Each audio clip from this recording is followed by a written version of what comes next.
تو ہی اس کی حفاظت کرنا۔ سائمہ نے تسلی دیتے ہوئے کہا، آنٹی آپ تو خواہ فکر مند ہو رہی ہیں، انشاءاللہ اسد خیریت سے ہوں گے۔ آمنہ جو ماں سے لپٹے روئی جا رہی تھی کہنے لگی، امی مجھے ڈر لگ رہا ہے، بھائی خیریت سے ہوں گے نا؟ ماں نے بیٹی کو چوما، پیار کیا، اسے تسلی دی، مگر ان کا دل بھی بے چین تھا۔ اتنے میں دروازے پہ بیل بجی، وہ گھبرا سی گئیں۔ سکینہ نے اٹھنا چاہا مگر سائمہ نے اسے روک دیا اور خود دروازہ کھولنے چلی آئی۔ وہ ماں بیٹی ڈری سہمی بیٹھی تھی، انہیں یوں لگ رہا تھا جیسے ان کی دنیا میں کوئی ہنگامہ برپا ہونے والا ہے، سب کچھ لٹنے والا ہے، مگر خدا پہ امید رکھے، دل کو تسلی دے رہی تھی کہ سب ٹھیک ہوگا۔ سائمہ نے جب دروازہ کھولا تو اس کے سامنے اسد کا دوست عامر کھڑا تھا۔ اسے دیکھ کر بولی، عامر بھائی آپ؟ آنٹی کہاں ہے؟ اندر، آپ اندر آئیں، میں آتا ہوں۔ وہ گھبرایا ہوا اور پریشان سا لگ رہا تھا، مگر اس نے پوچھنا مناسب نہ سمجھا۔ جب وہ کمرے میں آیا تو وہ دونوں ہڑبڑا کے اٹھ کھڑی ہوئیں۔ اس نے تعظیمانہ سلام کیا، وعلیکم السلام بیٹا، تم اکیلے آئے ہو؟ اسد کہاں ہے؟ وہ تو صبح تمہارے ساتھ گیا تھا، اسے کہاں چھوڑ آئے ہو؟ ایک ہی سانس میں انہوں نے کئی سوال پوچھ ڈالے۔ وہ کچھ بھی کہنے سے گھبرا رہا تھا، اتنے میں ان کے کانوں میں ایمبولنس کی آواز پڑی۔ وہ ڈر گئیں۔ سائرن آہستہ آہستہ تیز ہو رہا تھا۔ اسد کہاں ہے؟ میں نے پوچھا اسد کہاں ہے؟ لڑکھڑاتے لہجے میں وہ بولا، آنٹی اسد گیا تو میرے ہی ساتھ تھا، مگر مجھے کسی کام سے جانا تھا، اس لیے وہ خرم کو ساتھ لے گیا۔ شکر ہے خدا کا، میرا بیٹا بخیریت و عافیت ہے، وہ بولی۔ ایمبولنس کا سائرن تیز ہوتا جا رہا تھا اور پھر ان کے دروازے کے سامنے آ کے وہ آواز کہیں ڈوب گئی۔ سب بھاگ کر کمرے سے باہر نکلے۔ دروازے پہ اب دستک ہو رہی تھی۔ سکینہ نے گھبرا کے عامر کو دیکھا، اس کی آنکھوں میں ایک سوال تھا۔ وہ آگے بڑھا، دروازے کے پاس آیا اور گیٹ کھول دیا۔ سائمہ بیٹی دیکھو تو، یہ عامر گیٹ کھول رہا ہے جیسے کسی گاڑی نے اندر آنا ہو۔ کتنا پاگل ہے نا، جانتا بھی ہے ہمارے پاس کوئی گاڑی نہیں۔ جو ہی گیٹ کھلا کچھ لوگ ایک اسٹریچر اٹھائے اندر داخل ہوئے۔ ماں بیٹی ڈر گئیں، ایک دوسرے کو دیکھا جیسے پوچھ رہی ہوں یہ کس کی میت ہے اور ان کے گھر کیوں لائی جا رہی ہے۔ میت صحن میں رکھنے کے بعد وہ پلٹ گئے۔ گیٹ بند ہو گیا۔ دروازے سے انہوں نے خرم کو داخل ہوتے دیکھ لیا تھا۔ اس کے سر پہ پٹھی بندھی ہوئی تھی اور وہ لڑکھڑا کر چل رہا تھا۔ اسے اس حالت میں دیکھ کر وہ تینوں پریشان ہو گئیں۔ لوگ ان کے گھر میں داخل ہو رہے تھے، مگر اس صورتحال کے باوجود وہ کچھ نہ سمجھ پا رہی تھیں۔ سکینہ عامر کے قریب آئی، یہ کیا ہے؟ لوگ ہمارے گھر کیوں آ رہے ہیں؟ تم کچھ بولتے کیوں نہیں؟ اسد کہاں ہے؟ بولو، اسد کہاں ہے؟ آمنہ خرم کے پاس گئی اور اسے اسی قسم کے سوال پوچھنے لگی۔ سائمہ چپ چاپ بت بنے کھڑی ادھر ادھر دیکھ رہی تھی۔ عامر جو کافی دیر سے اپنے آنسوؤں کو روکے ہوا تھا رو دیا۔ اسے روتا دیکھ کر وہ اور بھی پریشان ہو گئیں اور اس سے رونے کا سبب پوچھنے لگیں۔ آنٹی میں یہی تو بتانے آیا تھا کہ اسد… انہوں نے جلدی سے اس کی بات کاٹ دی۔ اسد؟ کیا ہوا اسد کو؟ کیا بتانے آئے تھے تم؟ خرم نے نم آنکھوں کے ساتھ ان کی بات مکمل کی۔ آنٹی آپ کا اسد، ہمارا اسد اب اس دنیا میں نہیں رہا، بم دھماکے کی نظر ہو گیا۔ انہوں نے آگے بڑھ کر ایک زور کا تھپڑ اس کی گال پر رسید کر دیا۔ کتنے سنگ دل ہو تم، کہتے ہو میرا دوست مر گیا۔ عامر نے انہیں گلے لگا لیا۔ آنٹی یہ سچ ہے۔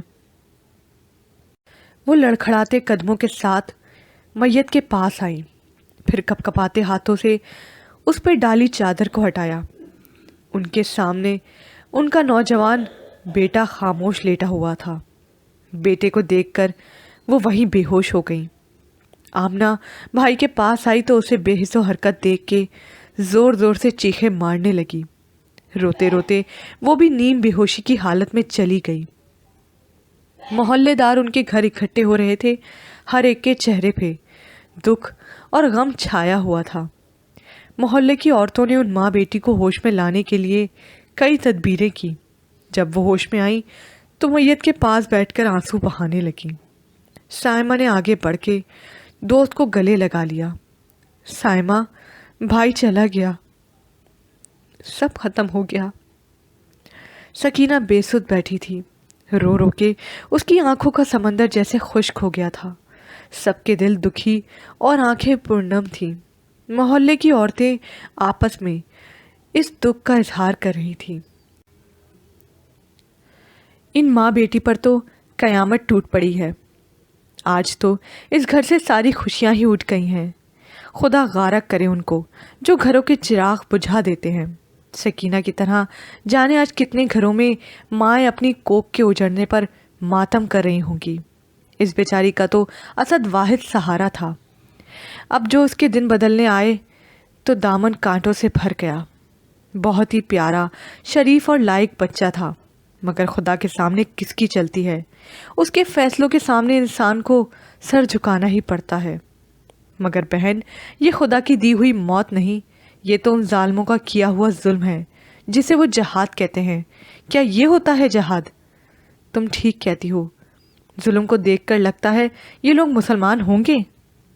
ہم نے تو یہی سنا ہے کہ ایک مسلمان پر دوسرے مسلمان کی جان و مال، عزت و آبرو حرام ہوتی ہے۔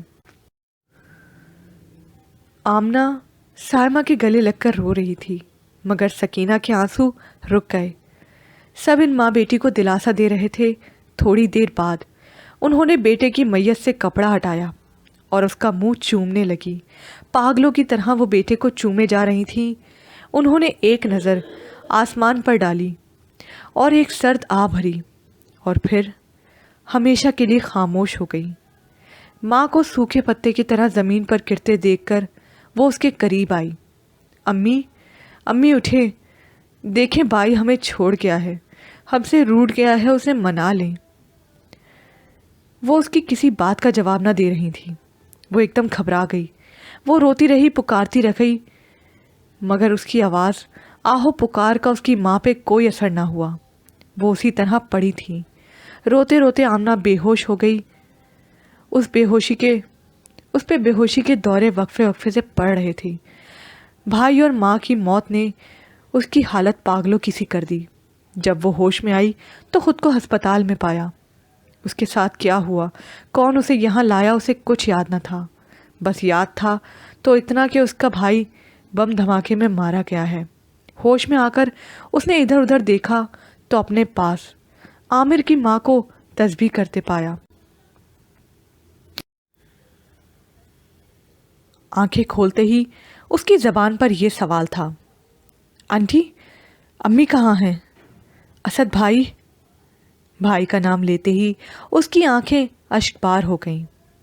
بیٹی، بہادر بنو، تمہیں یہ سب جھیلنا ہوگا، کیونکہ ہماری زندگیاں، ہمارے غم اور ہماری خوشیاں سبھی اس ذات باری تعالیٰ کے ہاتھ میں ہیں۔ ہمارا کام تو صرف اس کی مرضی کے سامنے سر نگوں ہونا ہے۔ مگر آنٹی، امی، اتنے میں عامر اور خرم اندر داخل ہوئے۔ اس کو دیکھ کر انہوں نے چہروں پر مسکراہٹ بکھیر لی اور اس کی خیریت معلوم کی۔ وہ خاموش تھی، اپنے بارے میں کچھ نہ جانتی تھی، اس کو بس ماں کے بارے میں سوال کرنا تھا اور وہ کیے جا رہی تھی۔ عامر نے اس کی توجہ ہٹانے کو جوس کا گلاس اس کی طرف بڑھایا۔ گلاس تو اس نے پکڑ لیا، مگر جوس پینے کے بجائے پاس پڑی میز پر رکھ دیا۔ وہ بار بار سوال دہرا رہی تھی۔ اس کے اس سوال کا وہ کیا جواب دے سکتے تھے؟ ان کے مرجھائے چہرے اسے بے چین کیے جا رہے تھے۔ انہوں نے اس کی توجہ ہٹانے کو ادھر ادھر کی ہانکنا شروع کر دی، مگر اس کی سوئی تو ایک نقطے پر آ کر اٹک گئی تھی۔ رفت نے اسے گلے لگا لیا۔ بیٹی، تمہاری ماں اب اس دنیا میں نہیں رہی۔ یہ سننا تھا کہ اس کی حالت بگڑ گئی۔ عامر بھاگ کے ڈاکٹر کے پاس گیا۔ ڈاکٹر نے اس کا چیک اپ کرنے کے بعد اسے نیند کا انجیکشن لگا دیا۔ انہیں کوئی بہت بڑا شوق پہنچا ہے، مگر گھبرانے کی کوئی بات نہیں، بس اللہ سے دعا کریں۔ رفعت نے دکھ بھرے لہجے میں کہا، بھلا ہم اس کے لیے دعا گو نہ ہوں گے؟ مگر ڈاکٹر صاحب، اس بچی پہ جو دکھوں کے پہاڑ ٹوٹا ہے وہ کم نہیں۔ آنٹی، دکھ تو ہماری زندگی کا حصہ ہے، ہمیں بس خدا سے رحم مانگتے رہنا چاہیے۔ جب اسے ہوش آیا تو اس کا چیک اپ کرنے کے بعد ڈاکٹر نے اسے گھر جانے کی اجازت دے دی۔ آمنہ اپنے گھر جانا چاہتی تھی، مگر کوئی بھی اسے وہاں بھیجنے کو تیار نہ تھا۔ سب نے اسے سمجھایا کہ اس کا وہاں رہنا مناسب نہیں۔ اگر اس کی ماں زندہ ہوتی تو الگ بات تھی، مگر اب وہ تنہا ہے۔ آخر سب کے کہنے پر وہ عامر کے گھر آ گئی۔ وہ اور اس کی ماں اس کا بہت خیال رکھتے، مگر وہ یا تو روتی رہتی یا چپ چاپ کسی کونے میں جا کر بیٹھ جاتی، نہ کھاتی نہ پیتی۔ وہ اس کا دل بہلانے کی ہر ممکن کوشش کرتے، مگر اس نے تو جیسے چپ رہنے کی قسم کھا رکھی ہو۔ دن بدن اس کی حالت خراب ہونے لگی۔ اسے ایک بار پھر ہسپتال میں داخل کروانا پڑا، اور جب وہ گھر آئی تو ڈاکٹر نے انہیں مشورہ دیا کہ وہ اس سے زیادہ ماضی کی باتیں کریں۔ عامر ہر وقت اسد کا تذکرہ چھیڑے رکھتا، اس حادثے کا ذکر کرتا جس نے اس سے اس کا سب کچھ چھین لیا تھا۔ ڈاکٹرز کا کہنا تھا اگر یہ روئیں گی تو شاید جلد اس دکھ سے باہر نکل پائیں گی۔ کبھی وہ عامر کی حرکات پر ہنسنے لگتی اور کبھی رو دیتی۔ آمنہ، میں بالکل اسد ہوں نا؟ نہیں بھائی، آپ اسد نہیں، آپ عامر ہیں۔ اسد مت بنے، کیونکہ اسد مر جاتے ہیں۔ میں آپ کو کھونا نہیں چاہتی۔ دونوں ماں بیٹے نے اسے چوما، پیار کیا اور دلاسا دیا۔ یہ ایک پہاڑی علاقے کا منظر ہے۔ یہاں حسن چار سو نظر آتا ہے، اونچے اونچے درخت، دور دور تک پھیلا سبزہ، بہتی جھیلیں، گرتے آبشار، اونچے اونچے پہاڑ جنت کا منظر پیش کر رہے تھے۔ نہ شہر کی بے ہنگم ٹریفک کا شور، نہ جگہ جگہ پھیلا کوڑا کرکٹ، اور نہ ہی آبادی کا سیلاب۔ ہر سو سکون ہی سکون ہے، پرندوں کی چہچہانے کی آوازیں دل کو فرحت بخشتی۔ اس ویران علاقے میں پہاڑوں کے دامن میں ایک ٹوٹا پھوٹا سا کمرہ نظر آ رہا تھا۔ اینٹوں اور گارے سے بنے اس کمرے میں کافی کرسیاں پڑی ہوئی تھیں۔ کچھ دیر پہلے تک یہ خالی تھیں، مگر اب فل ہونے لگی تھیں، اور چند ہی لمحوں میں سارا کمرہ بھر گیا۔ لوگوں کے آ جانے سے اس ویران کمرے میں رونق آ گئی۔ کافی دیر شور رہا اور پھر خاموشی طاری ہو گئی۔ سبھی کا لب و لہجہ، شکل و صورت مقامی لوگوں سے مختلف ہے۔ وہ خود نہ دکھائی دے رہے تھے، البتہ ان میں چند صورتیں انڈین ہیں۔ کمرے کے سامنے والی دیوار پر دنیا کا نقشہ آویزہ کیا گیا تھا۔ چند لمحوں کی خاموشی کے بعد سامنے بچھی ہوئی کرسیوں میں سے ایک شخص اٹھا، ہاتھ میں اسٹک پکڑی اور اسے پاکستانی نقشے پر رکھ کر بولا، "This is our target." سب اس کی جانب متوجہ ہوئے۔ As you know, Pakistan is situated in Asia and it is an important country of the continent. This area where we are is very important for our mission.